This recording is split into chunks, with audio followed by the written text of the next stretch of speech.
Please subscribe and don't forget to press the bell icon to get notified whenever we upload a new video.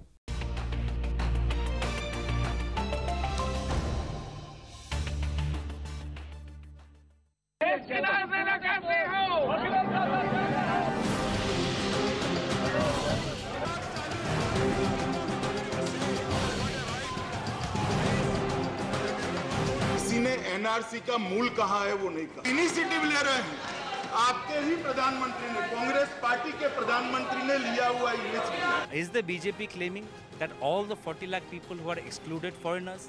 If they are, then why is the BJP extending legal support to them? What is going on in Assam? The NRC problem, it is not only the Bengalis, it is the minorities. India has a tradition of receiving those people who have been prosecuted in their neighboring countries. Does that mean that you can allow anybody to walk into this nation and claim the rights of this nation? कोई भी किसी भी व्यक्ति की harassment नहीं होनी चाहिए। इसे राजनीति का मुद्दा और वोट की मशीन न बनाएं।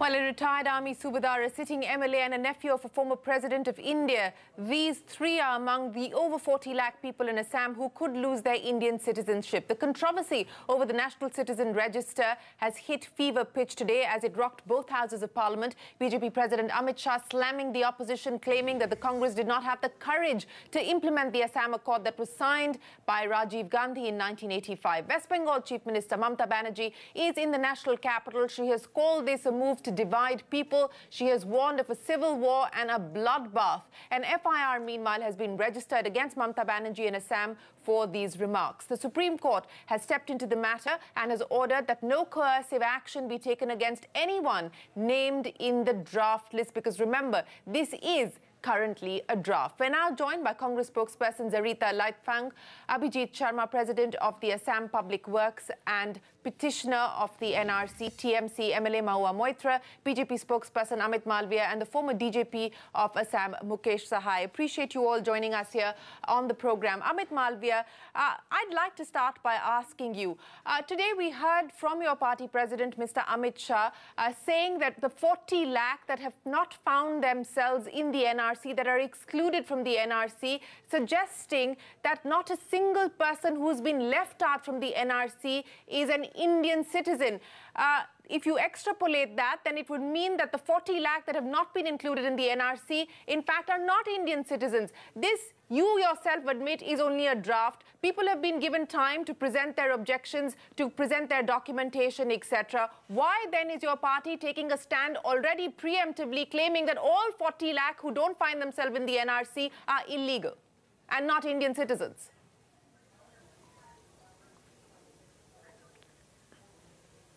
Well, the whole exercise of NRC, as you know, Shireen, was to identify those who are illegal migrants in the state of Assam.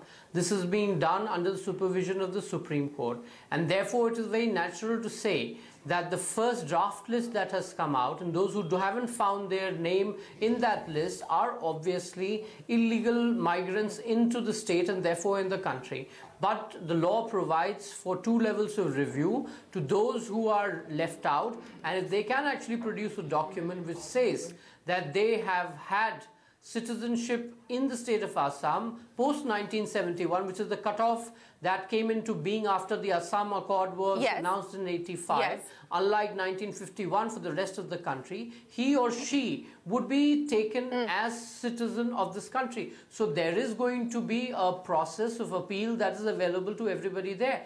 We must realize one thing, Shireen. That's exactly the point that I'm making, Amit.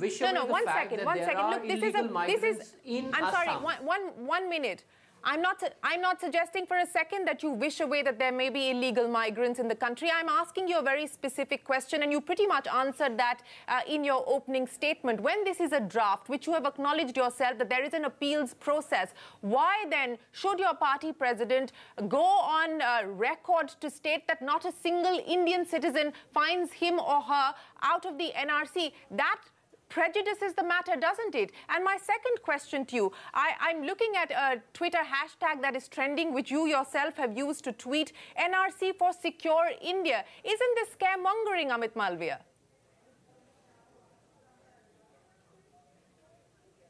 Well, it isn't scaremongering at all, because the fact is that we as a country must see that people who are born in this country, who are citizens of this country, have the first right on the resources of this country. Those who have illegally and surreptitiously got into our country are ensured that they are not encroaching on the rights of the people who are born in this country. That's very natural, and there are several elements of national security that's involved when you have illegal migrants in such a large number. Let me point out to you a question that was posed in the parliament in 2004, to which the Home Minister then responded, admitting that there are about 50 lakh illegal Bangladeshi migrants as of 31st December 2001, and this is the UPA government. Okay. It's Rajiv Gandhi who announced the Assam Accord, and the NRC was the source of that Assam Accord. We've had Tarun Gogoi go on record claiming that he set the ball in motion. Why do we then have Mamata Banerjee and the Congress opposing it? And just one last point, there are images of Mamata Banerjee. There are images of Mamata Banerjee. I'll get the Congress to respond to the point, but since you brought up numbers in Parliament, let me 1 second. I'll get you to talk about Mamata Banerjee as well. I'll get you to talk about Mamata Banerjee, and I'll get Mahua Moitra to respond to that. But since you raised figures in Parliament, let me also raise some figures mentioned in Parliament, and these are numbers given by Kiran Rijiju in 2016 to Parliament. The number of Bangladeshis that have been deported from India. In 2013, the number stood at 5,234, 2014, 989, 2015, 474, 2016, 308, 2017, 51. If this was such a big scourge, such a big issue, such a big challenge, such a big priority for your government, how is it that we've actually seen the numbers decline, Amit?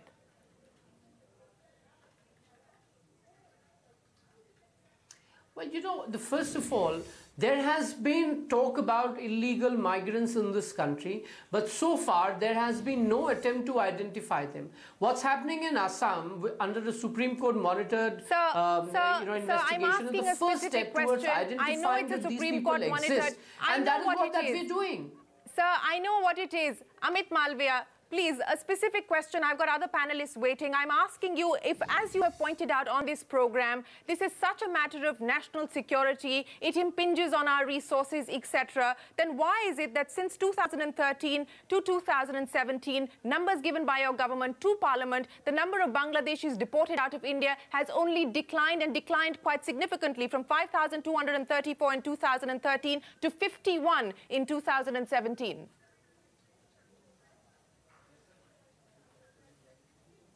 The answer is very simple, Shreen, because the scope of illegal migrants has become so pervasive today that they are in Mumbai, they're in Delhi, they're in Bangalore, they're in every possible city, including Jammu. The fact is that we need to have a mechanism to identify these illegal migrants and then deport them out. The Assam NRC is the first step, and that's what we are doing. I don't know why there's so much of debate around what should be welcomed by every political party in this country, because at the end of the day, we want to ensure that our own people don't suffer. All right, Sarita, let me come to you now. And this is fact, the fact that the Congress, in fact, had initiated this process. What is the big challenge that you find with the manner in which this process is now taking place? Because you were on board with the NRC. The Congress party has been on board with the NRC. Tarun Gogoi has called it his brainchild, in fact. So what is the problem that you have with the process currently? See, first and foremost, Shireen, we have to realize that 40,70,707 people are, they have been excluded from the list.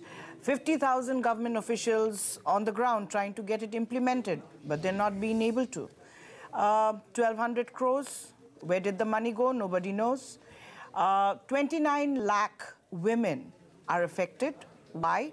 Also because most of the women who have been married into Assam, they do not have valid papers. And, out of the 16 documents, if you produce any one of the documents, you're an Indian citizen. But most of the people whose name has been excluded from that entire list have submitted more than one document, that is maybe 2 or 3 or 4 documents. Yet their names have been excluded from the list. Now, we have to understand that the present government in Assam or at the center is not being able to implement this job properly. And whatever Mr. Amit Malviya may say, that we're trying to basically see who are the genuine people, and you know, we should try and secure.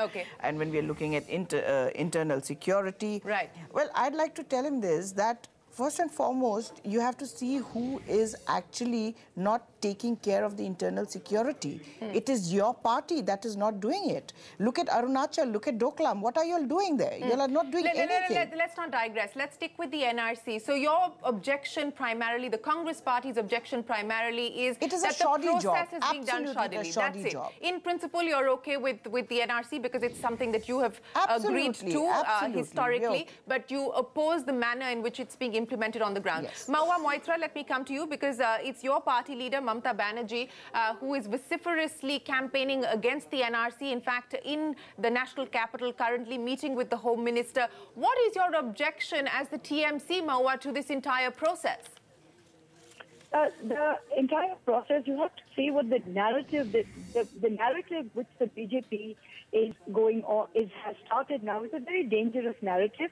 And it is basically saying that, look, all these illegal Bangladeshis who have somehow come into this country, and if you've got a problem with the NRC, it's because you don't want illegal immigration to stop. Hence, if you're not with us, you're against the country. And I think that's a very dangerous narrative, and we must sound it out for what it is. We are not against the NRC. The NRC is something the Supreme Court has done. See, the way implementing it, you mean to tell me that 40 lakh people today in Assam, we've seen people with valid Aadhaar cards, that is the government goes on about, valid passports, valid identity cards, who have not been put on the NRC. And this is not the first draft, Shri. This is the second draft. It is the final draft. All people have now is a month's window in which to appeal. You have to understand that I have people in my own constituency today who are Indian citizens born in India who don't have any documentation. It's the nature of our country. It's the nature of our country that people today, if you were to go and get a child's birth certificate from government hospital, just see how long it takes you. There are people in our country who are valid citizens, who are born in this country, who may not have documentation. Overnight, are they going to be called illegal citizens? Do you mean to tell me there are 40 lakh illegal people in Assam who are not on the register? Is that something that they seriously want us to believe? What is the intervention that the TMC seeks, Mahua? What is the intervention that the TMC seeks? We believe that if you are not equipped, to deal with, to have a process which exactly weeds out what you think are illegal migrants, then do not embark upon this exercise. Because all you're doing now, you must understand that we are a neighboring state. We have a border with Assam. We have suffered before in all through the Agarwal agitation, which is called the Bengali Khedao agitation, which basically means chase the Bengalis, right? And the AGP government, one very important thing, Shireen, here, the AGP government signed the Assam Accord in 1985. They said anyone who came in after 1971 should be checked. But what today's government has come in and done, in tandem with this, is brought in the Citizenship Amendment Bill. So what they're saying is, according to the Citizenship Amendment Bill, if any illegal migrant is found to be Hindu, Sikh, Parsi, then they automatically become residents. So you're basically saying that here, out of this 40, in the end, if you realize 20 lakh are Hindus, then they will get citizenship. So who are left are the Muslims. So is that something? So and the AGP, even though they're an ally of the NDA, are not in agreement with this. They want all people to be removed, but the BJP government here again has offered refuge to the Hindus and brought out the Muslims. So if this is a divide and rule policy, what all right, I'll get. Okay. Divide and rule policy is the charge that the TMC is making. I'll get Amit Malviya to respond to that. But Abhijit Sharma, President of the Assam Public Works and petitioner in this case. Abhijit, you know, there have been some valid sort of criticisms that have come in about the manner in which this 40 lakh number has been arrived at, why they have been excluded from the NRC. On the basis of what they were excluded from the NRC, we don't know. I read in an interview the observers stating that for matters of confidentiality, they cannot state why they have been excluded. Do you believe that 40 lakhs may, in fact, reduce significantly through this appeals process?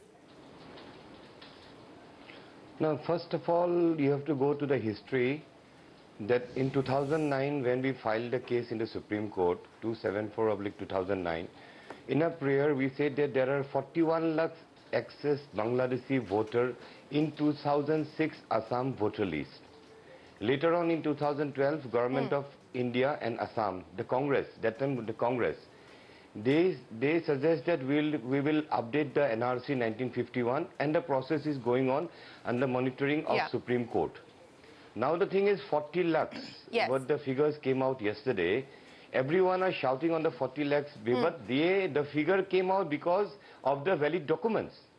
And government and Supreme Court is saying that they are given 1 month's time for the objections, claims and objections. And on 7th of August, NRC department will show the list that why their names are cut from the list. Now the thing is that everyone mainly from Tribunal Congress, they are trying to say that this is a Bengali Hatao NRC. Some are trying to say it is a Muslim, Hindu-Muslim NRC. But the thing is that this is an NRC of Indian and non-Indian. Now Congress from 1985, their leader Rajiv Gandhi signed the accord. In 2005, there was a tripartite with the organization ASU, Assam government and state government. I get that, sir. I think we've gone over the history. We've gone over the history, and I can understand the political back and forth. Congress are playing the vote bank politics from the very beginning. Okay. And they don't want yesterday, and they are trying to say now. Mr. Sharma, you should also see that we are trying to fight for the rights of the people. That would be very wrong on your part to say something like that. Let me ask you, sir, do you believe that this 40 lakh number could reduce significantly? And my second question, because that is what we don't have the answers to, is what happens to these 40 lakh if indeed it remains 40 lakh? What happens? Will they be detained? Will they be deported? There is no clarity on that. No. In our petition, we have clearly written, if any, the numbers what comes. Now, the numbers what comes, whether it is 20 lakhs, 30 lakhs, 40 lakhs, what the numbers come, we are saying to make them stateless and give them job card. The only way now, because we can't deport them, no expedited treaty is going on. So the best way is that make them stateless and give them job card. No political rights, nothing they will get. So take away voting rights, but give them job cards. Yeah, Maua, quick point. Yeah, there's just one very important point. You're saying here that these people will be informed why they've been excluded. Please understand, they will not be informed. The NRC authorities have made it very clear that only the 1.5 lakh people who were in last half and have been excluded from the final, only those 1.5 lakh people will receive letters of, and the 40 lakhs is going to receive intimation as to what to them. That's part of the mistake. That's a very important thing. Okay, I need to get the former DG. I need to get the former DGP in as well, Mr. Sahai, and I'll come back to you, Zarita, in just a second. But Mr. Sahai, let the politics play itself out, sir, and we will see the TMC, the Congress, and the BJP trading charges here on this program and outside of it as well. But from a humanitarian perspective, from a law and order perspective, from an enforcement perspective, what do you believe is the need of the hour? There's been a lot of criticism about these 6 detention centers. There's also been a lot of criticism about the fact that the border police continues to round up so-called suspected foreigners. I would like your assessment as a former law enforcement officer on what is the need of the hour today. Thank you very much. You see, this NRC is still a work in progress. And I will put it this way, that in the first phase on the 31st December, 1.9 crores names were included. Another 1 crore has been included. And the remaining 40 lakhs also have ample opportunity to get their names included if they can provide admissible evidence, relevant evidence that they are Indian citizens. He or she can go to the Seva Kendra NRC and get his name included if they can provide those documents. Even now, even after the final NRC, you see, they have the opportunity to approach the foreigners tribunals, the Superior Court, to appeal, and get them included. So they have full opportunity even now. But sir, as far as law and order is the practical challenge, sir, the time frame. Just 1 second, Mr. Sahai.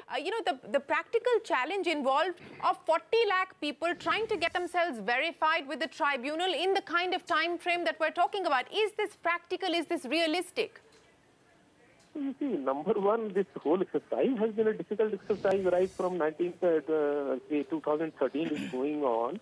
And you see, as far as law and order is concerned, even in the first phase or the second phase now, due to active people's support, things have been smooth so far on the ground in Assam, in the state. So we have not faced any big problem. As far as the time frames are concerned, everything is under the supervision and direction and guidance of the Ethics Board of India. Of the Supreme Court. They will definitely take care of these things, and the Supreme Court, and even before that, the government of India, the government of Assam has made it very clear that every genuine Indian citizens will be provided all opportunities and help to establish their claims. So this process is filing and settling of the claim. There is already coercive action. Right, but sir, the criticism is that there is coercive action already taking place on the ground, something that the Supreme Court has today very categorically stated cannot be the case. So they will have to, everyone will have to abide by the directions of the Supreme Court, and if anyone is deviating from that, should be taken to task. But as far as the people are concerned, they have always extended full support to this process. And that's why things are peaceful on the ground so far. But it's very important that the next very critical phase of claims and settling of claims and filing of claims, that everything is done very, very methodically, rigorously, transparently and mathematically, so that the considered view is taken on each and every case. Nobody should feel aggrieved that his case has not been properly handled and decided. And even after that, they have ample opportunity. So I hope the people will continue their support and go by the process of law. Right. Thank you.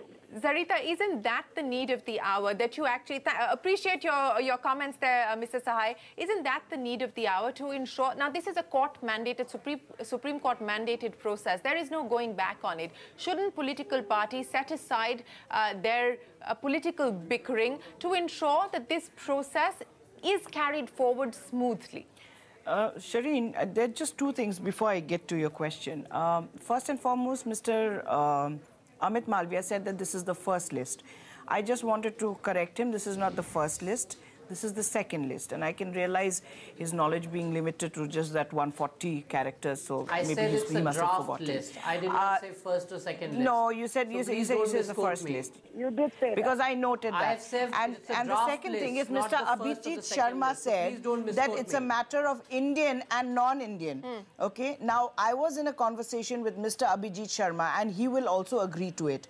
You know, many of the indigenous tribes, the Morans, the Modaks, the Rajbongshis, the Koch, the tea planters, most of them, their names have been excluded from the NRC. And he accepted, Mr. Sharma, correct me if I'm wrong, he accepted that most of them do not have documentation, but they are the original inhabitants of Assam. So, now, who is going to prove that? So, Mr. Sharma, what kind of a mechanism does the government have to prove who is genuine and who is not? This is a genuine concern, because this was a point that Mahua Moitra raised as well, that people who don't have the valid documentation, because a lot of people actually genuinely don't, you know, they find themselves excluded. What is the mechanism to try and get them into the NRC? And do you acknowledge the fact that this is a problem today? Now, if you start the NRC process in Delhi, Mumbai, Chennai, Hyderabad, Bangalore, the local people, they don't have the documents to prove, because we, the original people of Assam, they don't have documents. Now, court is monitoring. Already we have informed court about that, and court will give us some suggestion. Now, the thing is that in 40 lakhs, most of the indigenous people's names are not there. So that's why government and court is saying that you're we are giving you accepting the fact that indigenous, so you're accepting that indigenous yes. people, indigenous communities don't find themselves in the 40 in this list, in the NRC today, and they find themselves in the excluded 40 lakh list. Some of their names are not there. Now the thing again, I'm repeating the same thing. Please don't make it a Hindu-Muslim. And the other thing, the Muslim from Bangladesh and East Pakistan and the original Muslims from Assam. And there have to be a difference between the Ali or Rahman from Bangladesh and Ali or Rahman from Assam. There have to be a difference. Sure. Who is from East Pakistan and Bangladesh and who is from Assam, India. No, absolutely. There can be no doubt on that. But Amit Malviya, I'll give you the final say, and I'll go to the point that Mahua Moitra raised, that the Citizenship Amendment Bill of 2016, which your government has moved, it was attempting to bring it in this session of Parliament, but we're given to understand it's probably going to be the winter session. Why is it that you say that Hindus, Sikhs, Buddhists, Jains, Parsis, Christians from Afghanistan, Bangladesh and Pakistan, if they live in India or have been in the service of government in India for 6 years as opposed to the earlier provision of 12 years, will be granted citizenship? The reason why people seem to conflate the Hindu-Muslim issue to the NRC issue is also because they're drawing parallels to what the Citizenship Amendment Bill states, which is silent on Muslims.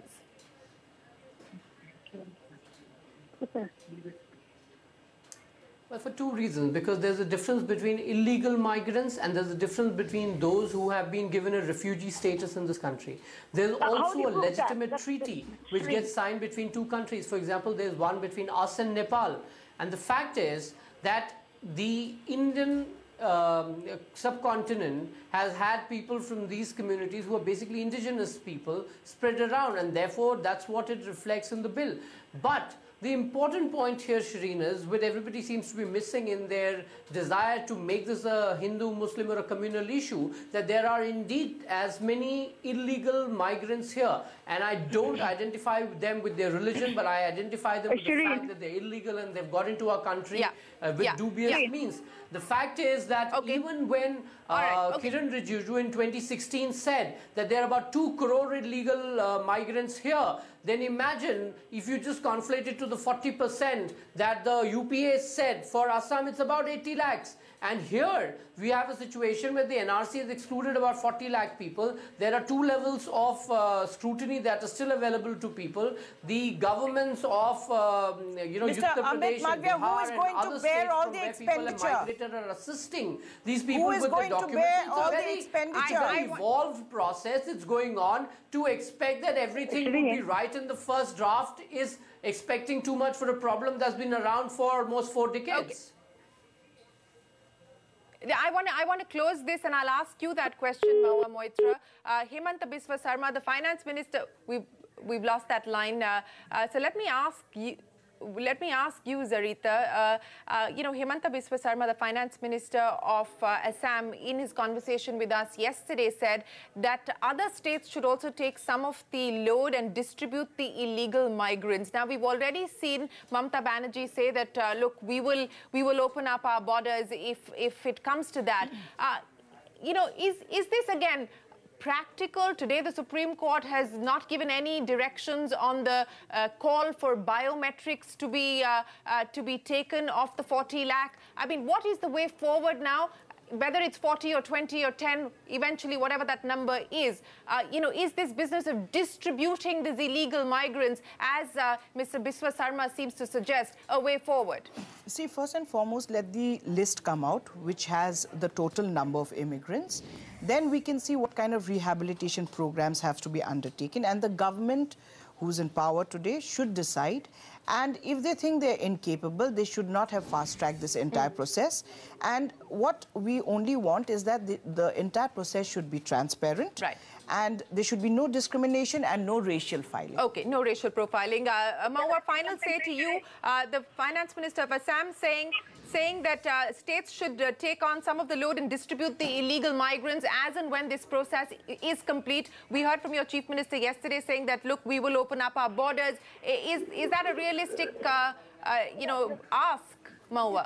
This is complete contradiction, right? So here you have Amit Shah, who's the president of the BJP, member of the BJP in the Rajya Sabha, saying that all Bangladeshi immigrants need to be kicked out. On the other side, you have people in Assam, the finance minister of Assam, saying that states should take their quota of illegal immigrants. I mean, make up your mind. I mean, this is obviously, you see the inherent contradiction between the two. If they're illegal immigrants, and if you have deported 61 last year or 51 last year, and you can actually identify whatever the number is, then you should be prepared to enter into a dialogue with Bangladesh. Ministry of External Affairs sends a request to them, and they decide to take which ones they're verified as their own citizens. Well, everyone else in the Bangladesh has already said it's... Yeah.